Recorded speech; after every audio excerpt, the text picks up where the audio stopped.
Bonjour, ceci est notre second volet sur la Constitution américaine et concerne donc le déroulement de la Convention de Philadelphie de 1787 qui a abouti à la Constitution des États-Unis que nous connaissons aujourd'hui.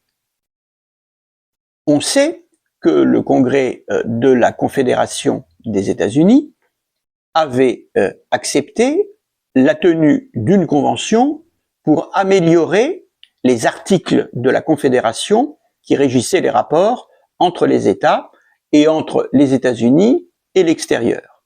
Et donc c'est ainsi que, à la mi-mai 1787, se réunissent à Philadelphie 55 délégués des différents États et que ceux-ci vont siéger pendant 4 mois.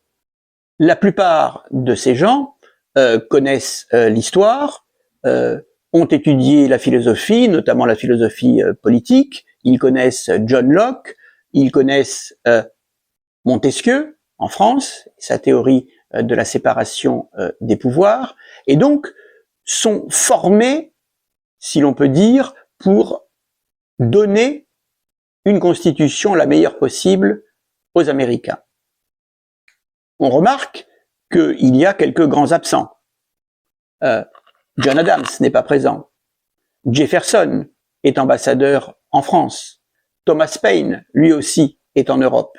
Mais, à contrario, de grands Américains sont aussi présents. James Madison le premier et Alexander Hamilton. On remarque une chose, c'est que le camp fédéraliste qui va aboutir en fait à ses fins, à savoir l'élaboration d'une constitution totalement nouvelle, en contradiction donc avec le mandat qui avait été donné aux délégués de la Convention de Philadelphie, le camp fédéraliste est le mieux organisé. James Madison, qui a longtemps réfléchi aux questions constitutionnelles, qui en a discuté à plusieurs reprises, notamment avec Jefferson, James Madison, donc, a bien réfléchi à tout ça. Et d'emblée, il a préparé un plan. C'est-à-dire que quand commencent les débats, le camp fédéraliste a déjà une idée assez précise de ce que doit être la nouvelle constitution. Et déjà, il est d'accord sur le fait qu'il faut une constitution entièrement nouvelle. Par ailleurs, il est établi que les débats seront secrets. C'est-à-dire qu'il n'y aura pas de participation, si l'on peut dire, de l'opinion publique à l'élaboration du projet. À sa ratification, oui, après que le projet aura été voté par la Convention, mais pas avant. Donc, ça permet à chacun de s'exprimer, mais ça s'exprime, si je puis dire, dans un petit cénacle. Quel est l'objet des discussions, qu'il ne convient pas de répéter ici dans le détail? Les discussions ont lieu principalement sur le mode de représentation des États et sur la désignation notamment du président des États-Unis, car il est prévu la création d'un poste de président des États-Unis. Le plan de Virginie, qui est en fait le plan de Madison, qui a été préparé par Madison et le gouverneur Randolph, prévoit l'élection de 2 chambres, une chambre des représentants et un Sénat, et que ce sont ces 2 chambres qui élisent le président.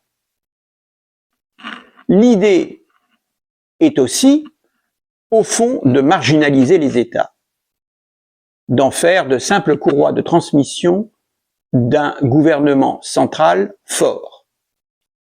Étant entendu que ce gouvernement à créer, des États-Unis d'Amérique, s'appuiera sur les individus et non pas sur les États, pour ainsi ne pas être le jouet, si on peut dire, des différents intérêts particuliers que pourrait avoir tel ou tel État.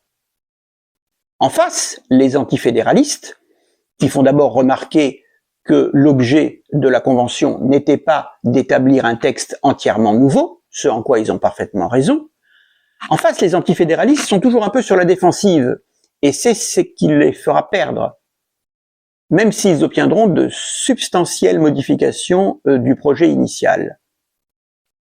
Ce qu'on a appelé le plan du New Jersey prévoit au fond ce qui était le but initial, à savoir une modification des articles de la Confédération et l'extension des pouvoirs du Congrès, notamment en matière de commerce et d'impôts national. In fine, et pour ne pas trop rentrer dans les détails, les fédéralistes obtiennent ce qu'ils souhaitaient, notamment le fait que la Constitution des États-Unis sera considérée comme la Supreme Law of the Land, c'est-à-dire la loi suprême du pays. Ce point est essentiel, c'est-à-dire que la loi fédérale, dans les domaines de compétences attribués à l'État fédéral, est supérieure aux lois des États.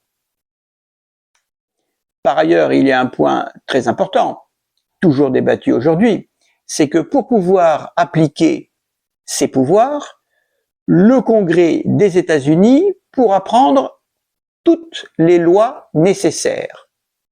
C'est la grande théorie des pouvoirs implicites.